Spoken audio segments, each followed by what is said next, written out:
नमस्कार मित्रांनो, कामगार विभागात जी नोंदणी करावी लागते, त्या नोंदणीमध्ये आता बदल करण्यात आलेले आहेत. आणि मित्रांनो, आपल्याला माहीतच आहे की आपल्याला या कामगार नोंदणीच्या नंतर यामध्ये काय काय लाभ मिळतात. यामध्ये संसार उपयोगी स्टीलची भांडी मिळतात, कामगारांना पेटीसुद्धा मिळते आणि इतरही बरेच लाभ आहेत जे की आरोग्याच्या संबंधित आहेत. कामगारांच्या पाल्यांना शैक्षणिक लाभ आहेत, स्कॉलरशिप आहे. अशा बऱ्याच योजना या कामगार विभागाच्या मंडळाच्या माध्यमातून राबविल्या जातात. आणि मित्रांनो, यामध्ये आता नोंदणी करण्याकरिता किंवा नूतनीकरण करण्याकरिता बदल करण्यात आलेले आहेत आणि तेच बदल आपण आजच्या व्हिडिओमधून बघणार आहोत. तत्पूर्वी मित्रांनो, तुम्हाला एक विनंती आहे की तुम्ही जर आपल्या वेणुगंगा टेक या यूट्यूब चॅनलवर नवीन असाल तर चॅनलला सबस्क्राईब करून घ्या, लाईक करा आणि ही माहिती प्रत्येक कामगारापर्यंत शेअर करा. तर मित्रांनो, आपल्याला जर बांधकाम कामगार नोंदणी या अगोदर करायची असेल तर ती तालुका कार्यालयात किंवा जिल्हा कार्यालयात करावी लागायची. मात्र त्यामध्ये कामगारांकडून पैशांची लूट व्हायची, एजंटमार्फत पैसे घेतले जायचे आणि नोंदणीसुद्धा व्हायची नाही किंवा नूतनीकरणसुद्धा व्हायचं नाही. मात्र आता त्यामध्ये असा बदल झालेला आहे की कामगारांना जर नोंदणी करायची असेल तर ते आपल्या सोयीच्या ठिकाणाहून कुठूनही करता येऊ शकते. असा हा महत्त्वाचा बदल झालेला आहे आणि त्याचबद्दलची महत्त्वाची जी काही सूचना आहे ती सूचना आपण बघणार आहोत. तर मित्रांनो, आपल्याला बांधकाम कामगार नोंदणीसुद्धा याच पोर्टलच्या माध्यमातून आपल्या सोयीनुसार करता येणार आहे. बांधकाम कामगार दाव्यासाठी ऑनलाईन अर्जसुद्धा याच माध्यमातून करता येणार आहे. त्यानंतर बांधकाम कामगार ऑनलाईन नोंदणीचे नूतनीकरणसुद्धा आपल्याला कुठूनही आपल्या सोयीनुसार करता येणार आहे. आणि दाव्याच्या नियुक्तीची तारीखसुद्धा बदलता येणार आहे. म्हणजे आपल्याला कोणत्याही प्रकारची जी काही कामं करायची असतील ती सर्व कामं आपण आपल्या पद्धतीने करू शकणार आहोत.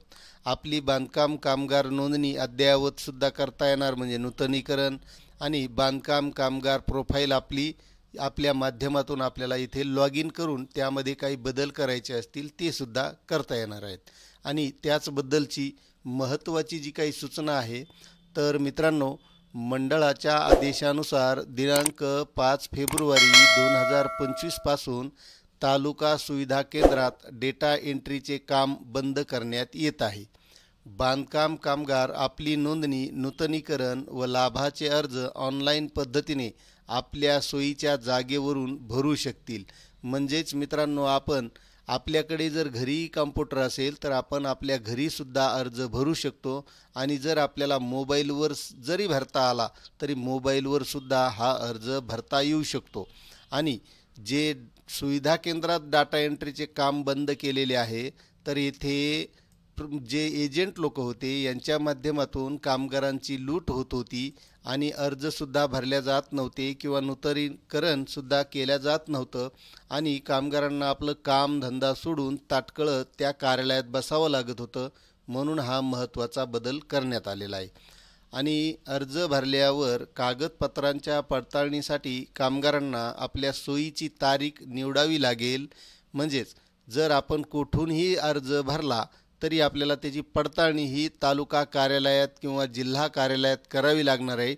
आणि त्यासाठी आपण आपल्या सोयीनुसार एक तारीख निवडून त्याच तारखेला आपली पडताळणी करता येणार आहे. 6 फेब्रुवारी 2025 पासून ह्या तारखा निवडण्याची सुविधा दिलेली आहे.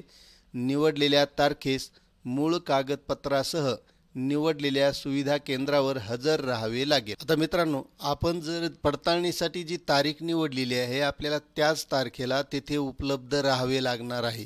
कारण आपली पडताळणी त्याच दिवशी होणार आहे, म्हणजे जेणेकरून कोणाचाही वेळ वाया जाणार नाही. जी तारीख निवडली त्याच तारखेला आपण पडताळणी करायची, म्हणजे आपलं रजिस्ट्रेशन हे पूर्ण होणार आहे.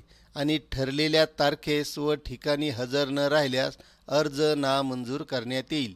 म्हणजे आपण जो काही ऑनलाईन अर्ज केलेला आहे, आपण ठरवलेल्या वेळेत जर तेथे पडताळणीसाठी गेलो नाहीत तर आपला अर्ज ऑनलाईन पद्धतीने तो नामंजूर करण्यात येईल. म्हणजे आपल्याला त्यासाठी पुन्हा अर्ज करावा लागेल. आता लाभाच्या कागदपत्रांच्या पडताळणीसाठी जागा व तारीख निवडण्याबाबत, तर ज्या लोकांनी IWBMS प्रणालीमध्ये कागदपत्रांच्या पडताळणीसाठी अगोदरच तारीख घेतलेली आहे त्यांची ती तारीख रद्द करण्यात आलेली आहे. आता ते कामगार भरलेल्या लाभाच्या अर्जाच्या कागदपत्रांच्या पडताळणीसाठी दिलेल्या लिंकवरून नवीन तारीख निवडू शकतात. म्हणजेच ज्या लोकांनी 6 तारखेच्या अगोदर अर्ज भरलेले आहेत त्यांनी तारीख निवडलेली आहे, तर त्या आता सर्व रद्द करण्यात आलेल्या आहेत. त्यांना नव्याने तारीख निवडावी लागेल, म्हणजे त्यावेळेस त्यांना पडताळणी करता येईल. आणि रद्द झालेल्या तारखेऐवजी नवीन तारीख निवडण्यासाठी चेंज क्लेम अपॉइंटमेंट डेट या बटनवर क्लिक करून सिस्टीम तुम्हाला तुमचा नोंदणी क्रमांक विचारेल. म्हणजे आपण जे काही रजिस्ट्रेशन केलेलं आहे त्यावेळेसचा तो नोंदणी क्रमांक भरल्यावर तुम्ही रजिस्टर केलेल्या मोबाईलवर एक OTP येईल. OTP पडताळल्यानंतर तुम्हाला ज्या लाभाच्या अर्जाची तारीख बदलायची आहे त्याचा पोचपावती क्रमांक, म्हणजे आपण जी अगोदर तारीख घेतलेली आहे त्या तारखेवर पोचपावती क्रमांक आहे, त्या पावतीवर तो पोचपावती क्रमांक तेथे भरावायचा आहे. त्यानंतर तुम्ही कागदपत्रांच्या पडताळणीसाठी जागा व दिनांक निवडू शकता. त्यानंतर अर्ज प्रणालीमध्ये सबमिट करू शकता. अशी ही नोंदणी आता या पद्धतीने करावी लागणार आहे की जेणेकरून कामगारांचा वेळही जाणार नाही आणि पैसाही वाया जाणार नाही आणि त्यांचं जे काही काम असतं ते कामसुद्धा बुडणार नाही. अशी ही महत्त्वाची सूचना या कामगार मंडळाच्या वेबसाईटवर दिलेली आहे. मित्रांनो, आपल्याला ही माहिती कशी वाटली हे सुद्धा कमेंट करा. आणि मित्रांनो, या कामगार महामंडळाच्या माध्यमातून विविध प्रकारच्या योजना राबवल्या जातात. प्रत्येक योजनेचा लाभ हा प्रत्येक कामगाराने घेतला पाहिजे. आत्तापर्यंत फक्त स्टीलची भांडी असेल, पेटी असेल किंवा जी टोपी आहे असे मोजकेच लाभ कामगारांनी घेतलेले आहेत. मात्र यामध्ये बरेचसे आणखी लाभ आहेत.